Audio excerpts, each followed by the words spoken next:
Hey, this is John Lee Dumas introducing Jane Jackson Careers, a podcast that will inspire you to take control of your career and your life. Here's your host, Jane Jackson, career management coach and author of Navigating Career Crossroads. Be prepared to ignite. Welcome to Jane Jackson Careers, a podcast that takes your career to the next level. Here's your host, Jane Jackson, author of Amazon Careers bestseller, Navigating Career Crossroads.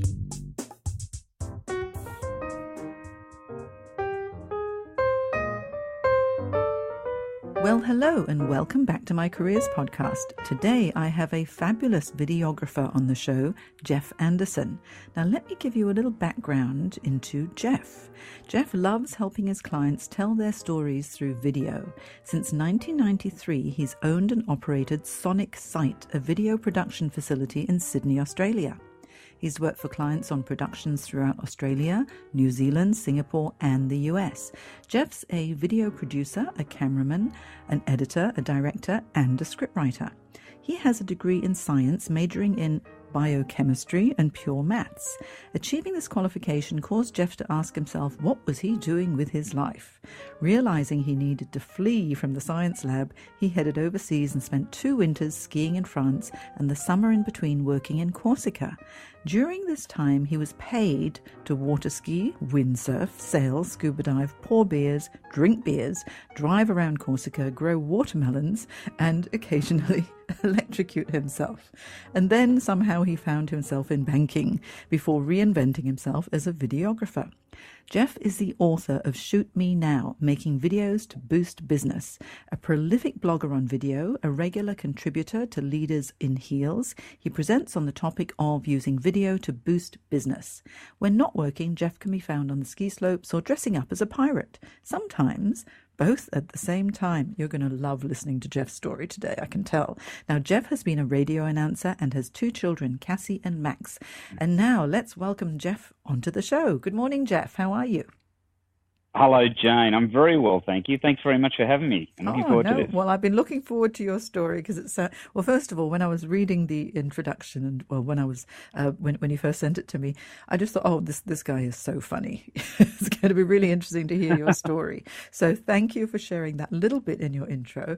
So, how about to kick us off? Let's just find out a little bit about you and your early days. Did you have a dream about a specific career or what you wanted to be when you were young and thinking about what you wanted to be when you grew up? Actually, I think at one point, and I grew up on the northern suburbs of Sydney. You know, my father was an eye doctor. We went to private schools. And at one point, they were doing renovations on the home, and these guys were laying down these bricks. And I don't know, it must have been about 6 or something. And I said, when I grow up, I want to be a bricklayer.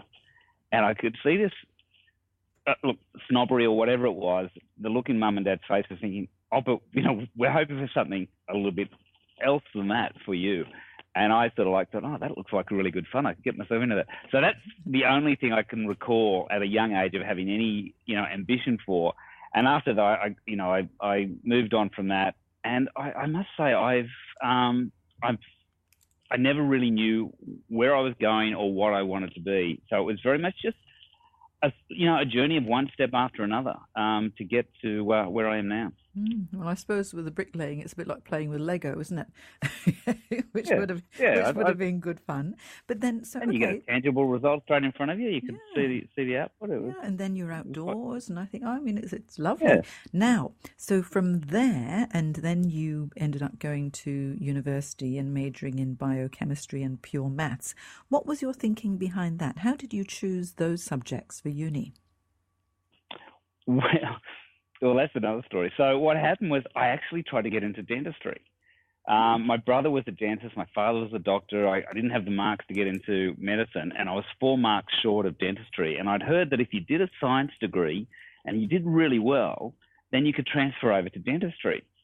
So I thought, okay, well, I'll try that. And I got a couple of credits in the first year, but nothing very impressive to enable me to transition across. So I did the second year of dentistry. And then after 2 years of dentistry, I thought, second year of science. And after 2 years of science, I thought, I don't want to be a scientist. And my father had always said, just get a degree. Doesn't matter what it is, just get a degree, then you've got it. And I thought, well, at this point, I can walk away after 2 years and have nothing to show for it, or I can do another year and actually have something to show for it. And it was funny, that third year, I ended up with those subjects, I think, because that was all I had left that I could actually take through, because I'd spent second year doing Taekwondo instead of going to chemistry classes. And so I wasn't doing too well there. But so I decided, look, I'd go ahead and do it. And funnily enough, that third year was actually probably the most enjoyable year, even though I decided at that point I wasn't going to pursue science. I don't know, I just got in the flow of it a bit better and just had more fun doing it. Wow, well, that sounds interesting. Bricklayer, dentistry, getting into Taekwondo. Okay, so basically... No patterns clear for me yet. Exactly. It makes me start to think, I think that bubbling along entrepreneurship was probably in you, because usually with entrepreneurs, they're quite contrary all the time anyway, and they never quite fit into any box. So when you graduate... I look forward to the end of this interview of making some sense of all of this, Jane. That'll be quite therapeutic for me, I'm sure. I'm interviewing you. I'm not coaching you, Geoff. But anyway, let's find out a bit more, because it's just this, you've got such a fascinating story. Okay, so then you graduated, and what were you thinking you might do with this biochemistry and pure maths degree? Head in the opposite direction, I think. And actually, I forgot to mention, you reminded me of so many things. So what I decided to do, I'm one of 7 children. My older siblings had travelled overseas, and they had a lot of good things to say about it. And I thought, yeah, that sounds like a good plan. I'll do that. So I thought I need to get a job somewhere that I'm not going to, and, I guess I have a sense of loyalty. I wanted to get a job somewhere that I'm not going to feel bad about leaving because I'm going to go and travel overseas. So I thought, well, I'll get a job at a government agency where, there's so many of us that, I'm just a number, it won't matter. And I ended up getting a job at the Department of Social Security. And I was giving out family allowance money. I was giving out unemployment benefits, sickness benefits. And I worked there for about 8 months until I had saved up a bit of money, not enough, but to leave it to go overseas. But what was actually fascinating, and so looking back at my journey, so useful for me, was that I saw so many people who were at best existing at work. They would turn up, they would do the work, and they would go home, and it was soulless. It was very, very disappointing. It was just, and I thought, it's got to be more. Work takes up too much time of your life to be spent so miserable. And so after working there and saving up a bit of money, I thought, right, let's go for a ski overseas. So I went over with a couple of my brothers. One of them left in London, another one, and I went to France. And I managed to land a job washing in a hotel, doing the kitchen in a kitchen, washing plates, and getting a ski pass, which was great for me. And then after that ski season, I then managed to get a job through the companies there. So there's English companies over there that run resorts, and the staff move between the summer and winter resorts. And I managed to get a job in Corsica as a handyman. And I remember the interview I had for that, where this lady was saying, so, a handyman does all these different duties. You're looking after the gardening and the maintenance, and you're the relief barman, the relief dishwasher, you're the driver. I'm going, yes. And I've been told, it was a great job to have because nobody knew where you were meant to be at any particular point. So you have a bit of freedom with it all. But she said to me, so if there was a problem with the pontoon and it needed to be fixed, and there was, a problem with it, what would you do? I said, I'd look at it and I'd work out, what was wrong. And she goes, and you'd fix it. I go, yeah, I'd fix it. And I'm thinking, what the hell's a pontoon? So anyway, I got that job, and I must say that was probably the best 5 years of my life. It was just an idyllic, and I highly recommend people, young people, get overseas, do some traveling, have some experiences. But there I was working in this hotel where there was about 18 staff. 5 of us were Australian, the rest were English. But we could, the guests would come to sail and windsurf and waterski, and we'd get to do all those activities as well, except we were getting paid to do it. As I pointed out to a couple of snobby English guests who were saying we're all just bums. And as we all rattled off our university degrees, they kind of went, oh, okay, maybe you're actually not so stupid after all. You've got a bit of a plan for this. Yeah, Which was basically when we can. We're in our early 20s. It was a wonderful experience. Yeah, oh, I think that's fantastic. It's quite interesting. Just going back to when you joined the government agency, and for you felt, feeling that the role was a little bit soulless in a way, because when you're in a role like that, all you do is you wait for Friday. And I guess that's where they coined, thank God it's Friday, that term, because everyone's just looking forward to the last day of the week so they can have 2 days off on the weekend. But I know that for myself, because, obviously it's my own coaching business, I don't even notice when it's a Friday. And I think that's the thing, when you are enjoying it, and as being a business owner, you're working all the time, but you don't think of it as work. You're thinking of it as like, there's satisfaction that you get from it.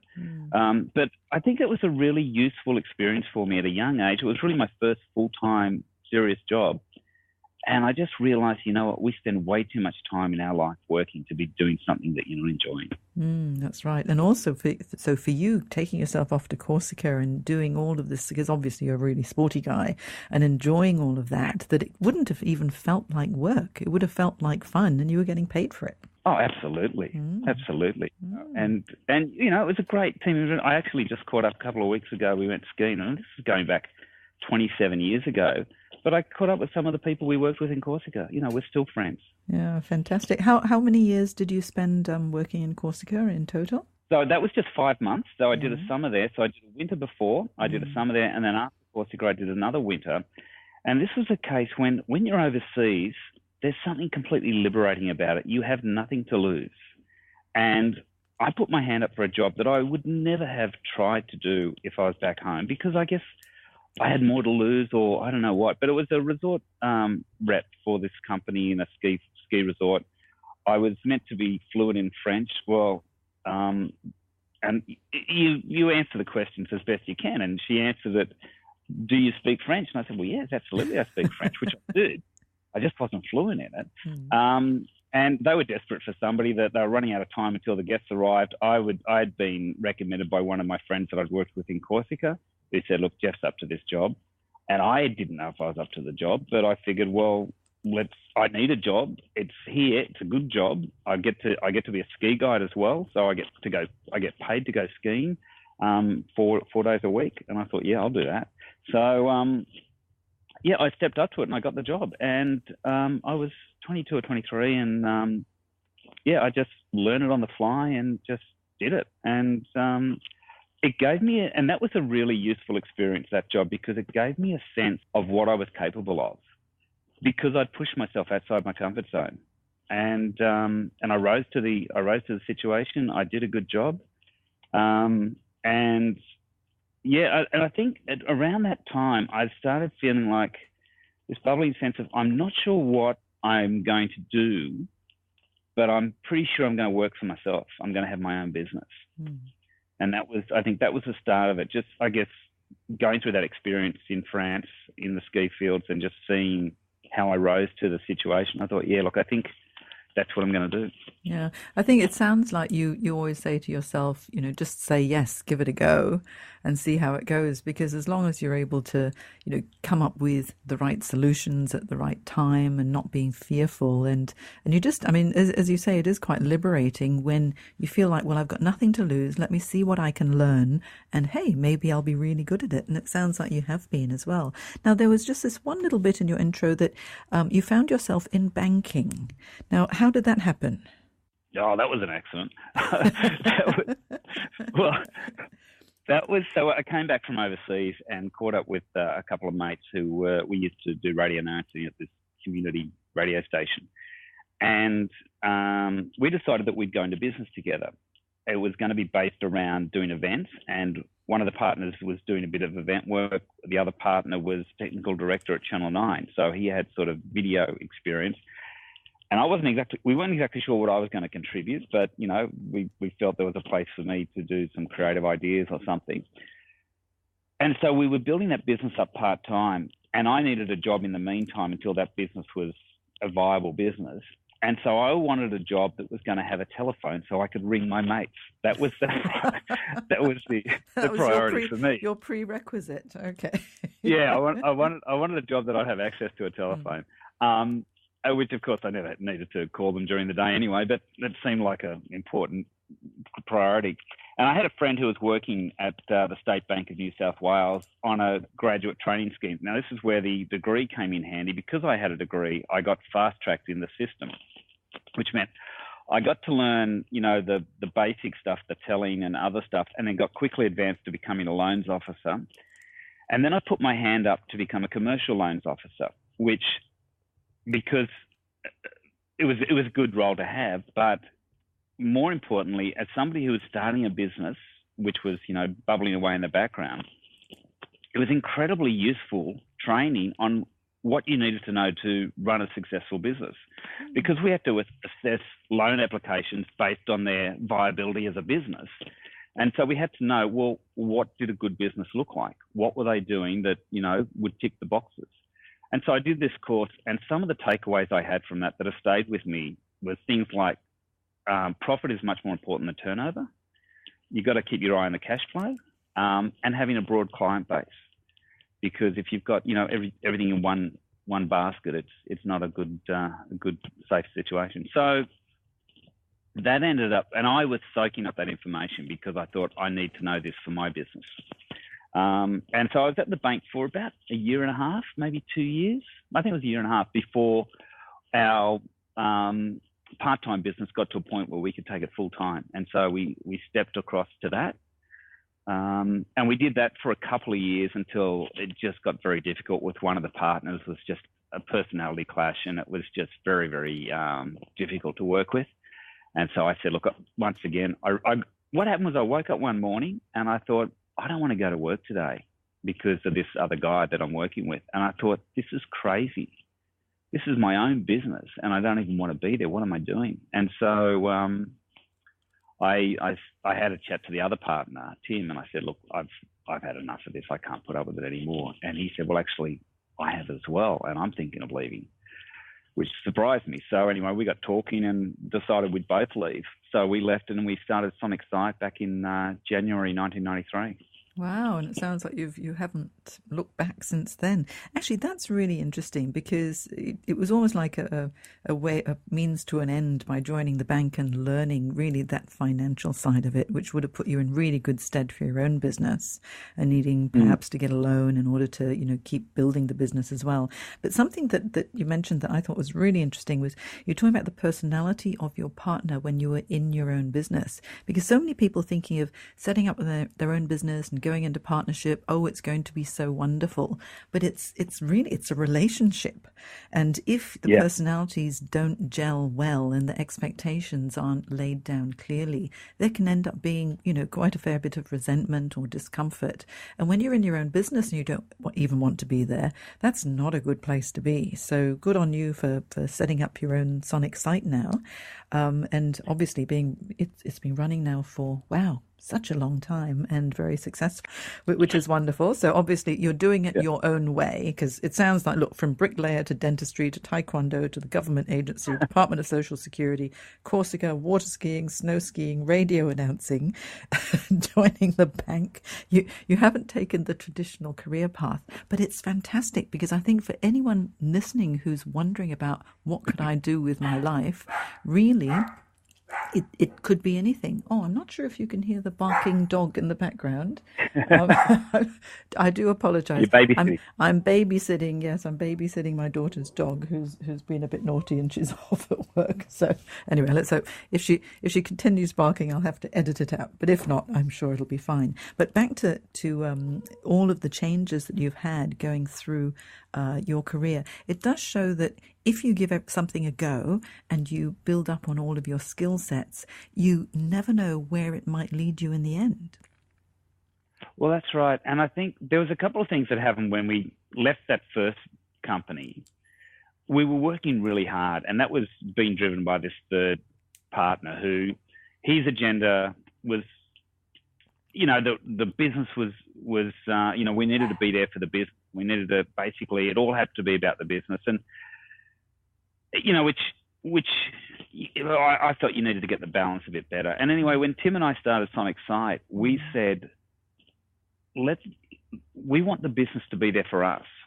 And we want to be able to enjoy the business. We want the business to provide us opportunities to travel, to provide us opportunities to experience things, rather than we having to be there to kill ourselves for the business. So it was spinning it around for us. And I think that's why the business has survived, because it's about being enjoying it. And it was a simple concept to start with that I only in hindsight I've reflected upon. I thought, wow, it's a really useful way of having a statement at the beginning when we met to talk about, okay, well, if we create this business Sonic Site, what's its purpose? And its purpose was to be an enjoyable business for us, rather than, for us to kill ourselves to have the business.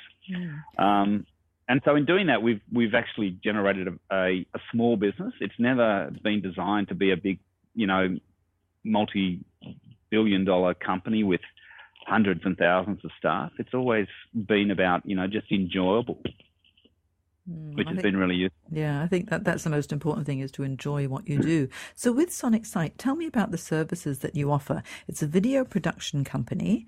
And so what do you do? So we produce corporate and promotional videos. We've also produced documentaries over the years that have been broadcast on national television. What we do is we try to help our customers get clarity on what they're trying to say.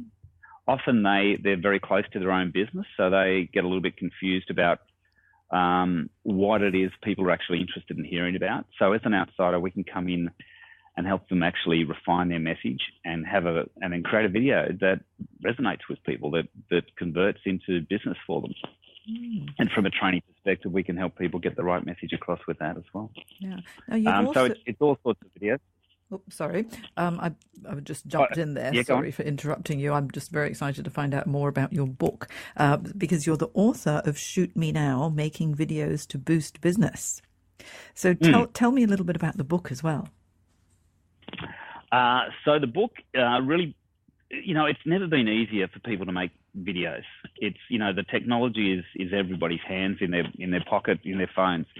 And video is such a compelling way to engage with people. People are really jumping on the bandwagon with it for their websites, with online communication. And I realized that a lot of people are doing it, but they're not doing it as effectively as they could. They're wasting money, they're wasting time, they're making a lot of mistakes. And I thought it'd be really useful for me to distill my 20 years of experience. And probably a step I need to take in this journey is when we started Sonic Site, I wasn't really a video guy. My business partner, Tim, was. But it was just by osmosis that I've learned it over the last 20 years. And I've often looked back at it and thought, well, who am I to be an expert in video production? I never went to university. I never did the courses and everything else. I've just learned all this on the fly. But in the next breath, I realized that I could teach this stuff because I know so much about it. And so writing the book was, was a little bit of a challenge for me, because I thought, well, who am I to know, all this stuff? And then I thought, well, actually, I've produced hundreds of videos. I've learned a lot. I've made mistakes. I've seen other people make mistakes. I've learned from other experts in the field as well. And I realized I'm the one who has this knowledge that only I have from all the different experiences I have. And I remember a friend of mine who's a fantastic cameraman. He shot Mythbusters for 6 years and has done all sorts of productions. And he read my book. And I thought, well, there's nothing new under the sun he's going to get from that. But he came back to me with this, wonderful praise and saying, wow, there's so much stuff in there that I didn't know. And I'm going, really? You didn't know that stuff? And I realized that actually there's certain stuff that I've been exposed to that not everybody's been exposed to. And I've collated that into the book. So it takes people through the steps they need to know if they want to make video productions, and, how to do it. And what not to do. Yeah, I think with the book, because I've got the book and I found it really, really helpful. I don't know how to make professional video productions, and for that, then you need someone like you to do it. But for just little YouTube instructional videos, just going through the information that you've provided, it's told me a little bit about lighting and a little bit about sound and how I should frame the picture. And it's actually improved what I've been able to do just by reading your book. So thank you for writing it, because it's been so very helpful. And now, so Geoff, well, you're most welcome, because actually part of what I wrote it for is I find it really frustrating when I see people making videos and just making some really simple mistakes that damage the whole output. And I thought, I wish you'd just asked me. I would have, happily told you what to do or what not to do, so that you don't have that happen. And that was part of the premise for it as well. I thought, well, look, if people are going to do it, they're going to do it themselves anyway. Then look, just, listen, do this, do that, don't do that. So that was kind of the motivation for it. Yeah, and I think, certainly for me, if I wanted a full professional video done, I'd go through your book and I think, oh no, we need all this equipment. We need the professionals in to be able to edit it properly. So it's better to bring in the professionals. But it's just little YouTube clips like what I've been doing. I found just those tips that you provided have been so helpful. Now, Geoff, if someone wants to work with you or have you do their corporate video or to produce a documentary for them, how would they reach you? sonicsight.com.au. Is my website. That's sonicsight.com.au, or Geoff Anderson. That's GEOFF Anderson.com.au. And yeah, give me a call. You'll find the details on those websites. Mm-hmm. And I'm happy to talk through, what we do and how we do it. Probably also in terms of the journey and of how I got here. I guess I'm still on a journey. I'm loving what I do. But I think, I don't know if I've still found my end goal in terms of what it is. But, it doesn't mean I'm not enjoying it. But my brother, who is a pilot, and he always knew he wanted to be a pilot. And he gave me some great advice at one point. He says, look, if you don't know what you want to do, just do something and really apply yourself to it. Just throw yourself into that until something else comes along, or you see something else that you want to do.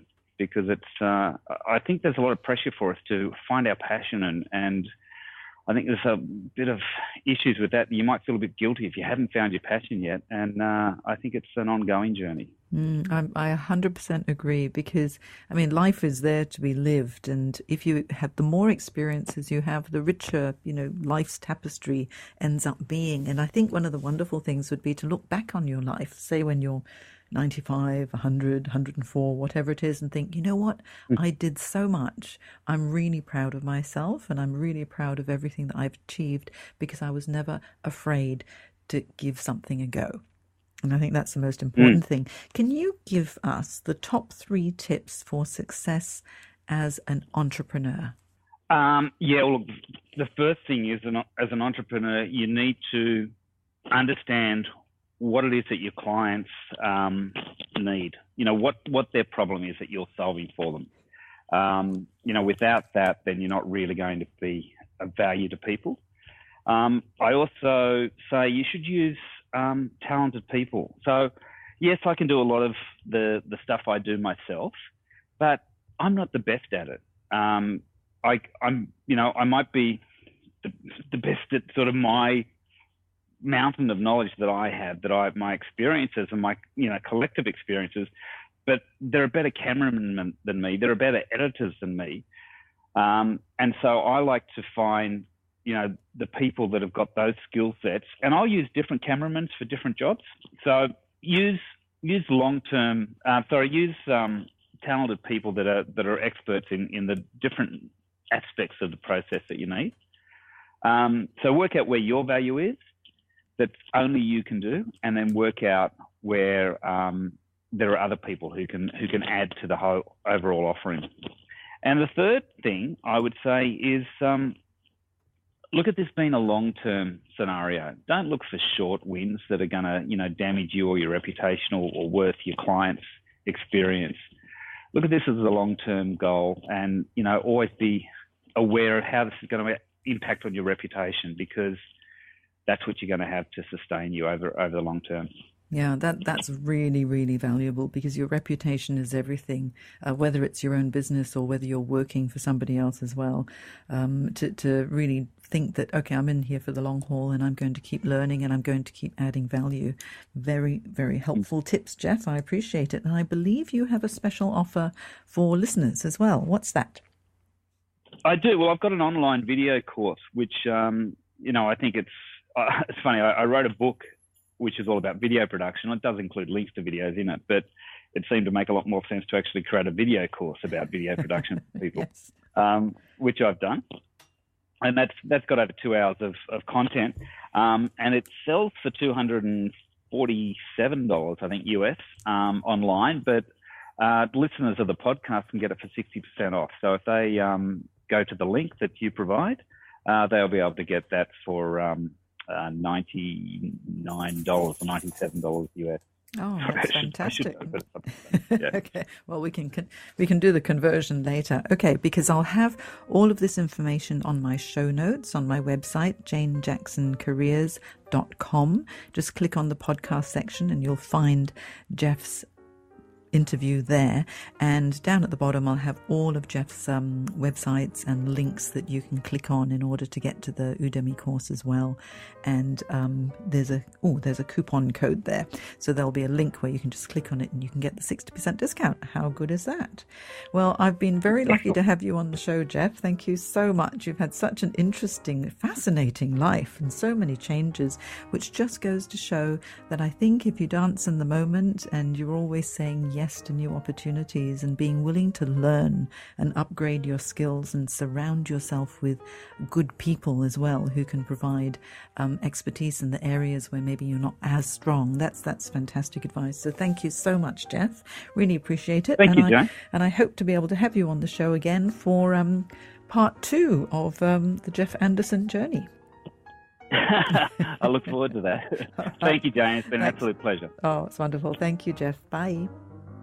Bye-bye.